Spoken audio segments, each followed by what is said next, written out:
All right, again, why some of you choose to get so upset about these rankings in the second week in November, I'm not really sure. We've seen these things work themselves out more times than not. Let's not forget, 2 years ago today, Tennessee was ranked number 1 in the country in this same playoff ranking at this same time of year and didn't finish anywhere near the playoffs. So things tend to work themselves out. Oregon at 1 and Ohio State at 2. Well, we'll start with Oregon. There's really no argument against this. They're undefeated. They're in a major conference. They have a really good win. Now, maybe other teams have more good wins than Oregon, but Oregon's got a really good win over a really good team, Ohio State, and they've got no losses.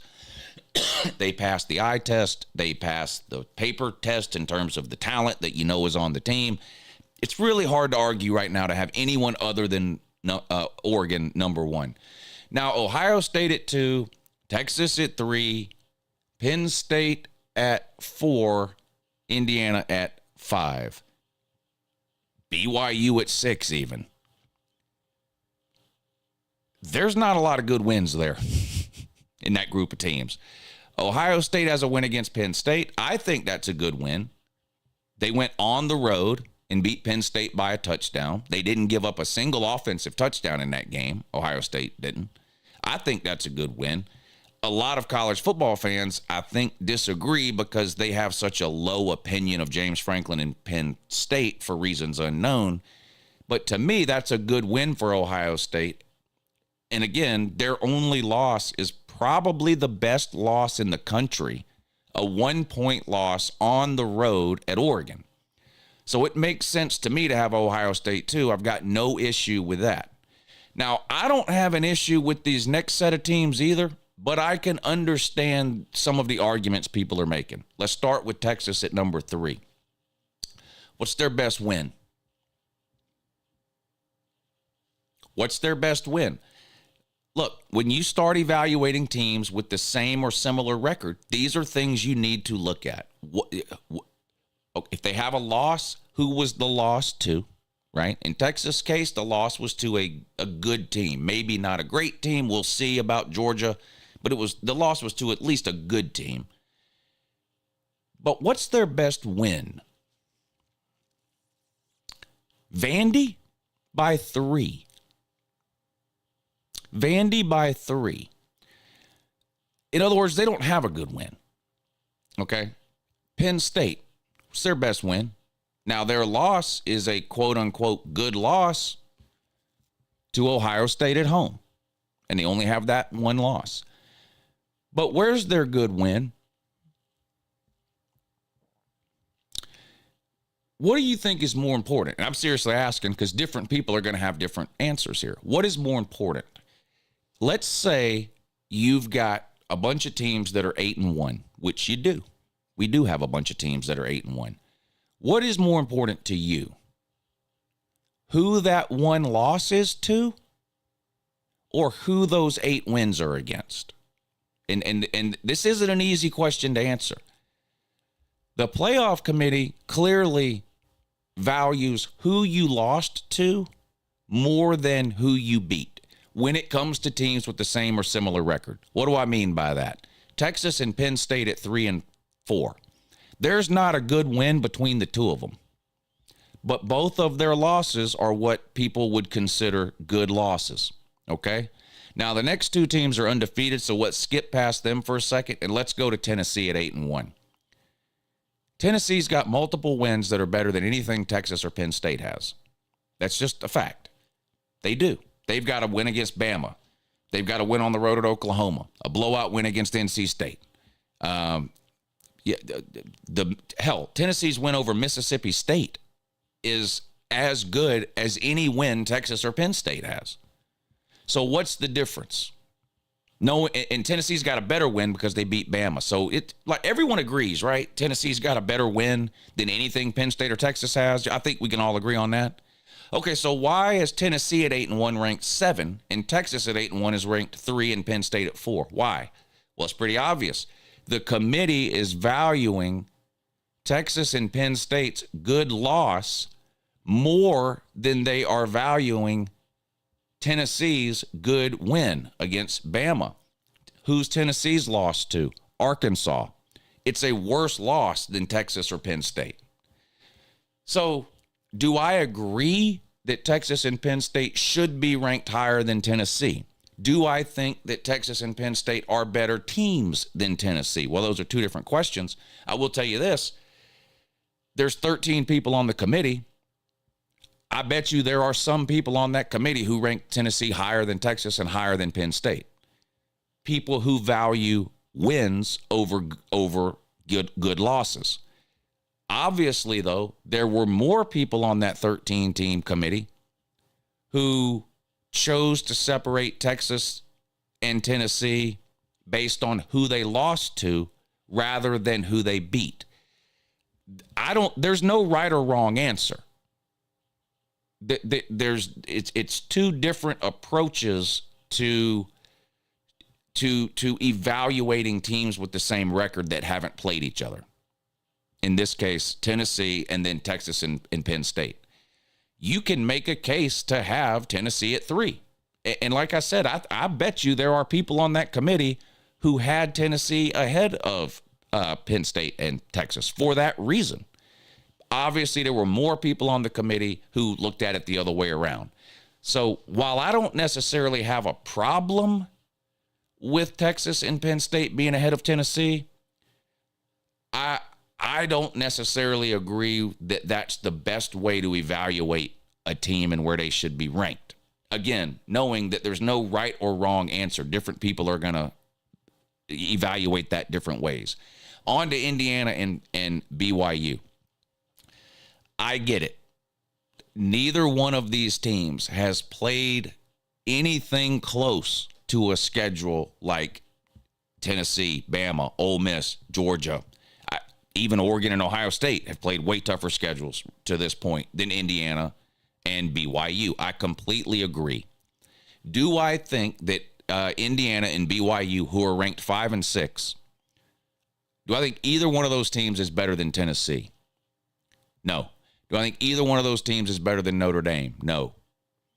Miami, I think Indiana and Miami would be a good game because I think Indiana could score with Miami. And Miami's defense isn't great. So I don't know who would win that. I don't know.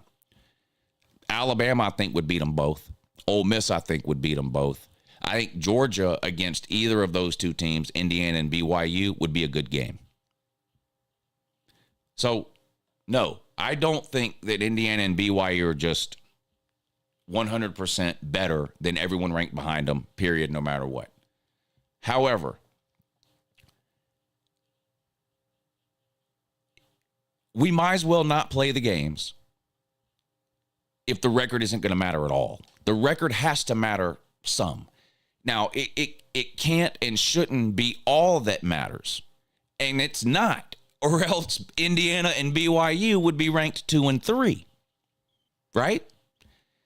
So clearly the committee's not saying, well, Indiana doesn't have any losses, so we're putting them ahead of everybody that does. That's not what they're doing because they've got Indiana behind 3 teams with losses: Ohio State, Texas, and Penn State. So to me, this is the most difficult part of separating teams with different records, is our opinion or anyone's opinion about whether or not some team is better than another just cannot be proven. I cannot prove to you that Tennessee is better than BYU. I just can't. No one can. And you can't prove it the other way either. It's impossible unless we see them play, right? And we're not going to see that unless it potentially happens in a playoff. But when you're trying to rank one ahead of the other and you go, well, who's better? Let's just put them ahead. That's 100% subjective. 100% subjective. If we get in the habit of completely discounting record altogether, then we reach a point where we might as well not even play any regular season games at all. We can just study recruiting classes and overall talent and coaching staffs and all that and just go, well, you know, Georgia's recruited in the top 3 for 10 years in a row. They only lost one game last year. They got Carson Beck coming back at quarterback. Let's put them at 1. They don't have to play any regular season games. Because remember, Georgia was at 1 in the preseason. Well, guess what? We've watched Georgia play 10 games. They're not the best team in the country. So your thoughts about a team are just not always right. We have to put some value on a team's record. We just can't discard it altogether. And clearly the committee's not discarding it altogether because they've got Indiana and BYU at 5 and 6. So I understand people saying this is ridiculous. Indiana and BYU ain't played nobody, and Tennessee would beat them both. Why is Tennessee behind them? I understand that argument. Just like I understand why is Tennessee behind Texas? Can anybody? I don't know. Like, there is no cut and dry reasoning here. I get it. But I don't necessarily have a huge problem with it because this is kind of what you have to do when it comes to these rankings and college football. Because for every argument that you can make that Tennessee should be ranked ahead of BYU or Indiana or Penn State or Texas, or hell, even Miami and Notre Dame ranked ahead of them. For every argument you can make, there's a counter argument to be made on the other side. Now, obviously, you think your argument outweighs the counter argument, but the person making the counter argument thinks their argument outweighs yours. There's just no way to know. Again, this is why there's 13 people on the playoff committee and not one. You have to remember, this isn't one person's opinion of how these teams should be ranked. This is 13 people's opinion about it, okay? And it's averaged out, and this is the ranking that we get. You go down the list, Alabama. I don't have a problem with Alabama being at 10 at 7-2. They're one of the best teams in the country. They just happen to have 2 losses. Now, there might be somebody on the committee who thinks Alabama's the best team in the country. There probably is somebody who thinks that. But they can't rank them at number 1 because they got 2 losses. So you can see here they're valuing the results on the field to some degree. And then they're going, but this team is pretty good. Or else Alabama wouldn't be ahead of SMU. They've got SMU at 14. So if they can't just go off a record. If they did, they'd have to put SMU ahead of Bama. They can't just go off what they think. If they did, they'd have Bama ahead of Indiana. And then Indiana would be sitting there going, well, what do you want us to do? We're 10-0. So I understand the arguments on both sides. Georgia at 12. The only complaint I've seen about Georgia at 12 that makes any sense at all to me, because Georgia hasn't looked good. You want to talk about the eye test or just how good you think a team is? You probably have Georgia even lower. They have not looked good really at all this season. They're getting a lot of credit and respect here, I think, for the program they've built over the last few years, more so than the record that they have. But anyway, there is one point of criticism that I have seen as it relates to where Georgia is ranked here that is hard to justify, I think, for the committee. So you can see here that Georgia dropped 9 spots last week, right? Okay. Why? They lost a game. Okay, of course you lose, you're going to drop. I get it. They lost on the road to a top 11 team, Ole Miss.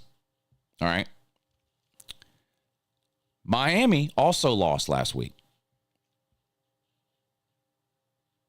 They lost to an unranked team, Georgia Tech. They dropped 5 spots. It's hard to make that make sense. I heard someone say, well, Georgia lost by 18 points or whatever it was. It 28-10, and Miami only lost by 5. I get that, but Georgia lost to Ole Miss and Miami lost to Georgia Tech.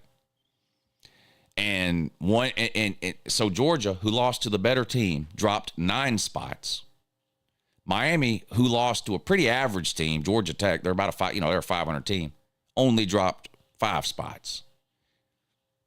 That usually even if I disagree with the committee on something, I'm able to sort of understand their reasoning or rationale for doing something. I don't And I'm not even arguing that Georgia fell too many spots. If you want to drop Georgia 9, I think that makes a lot of sense.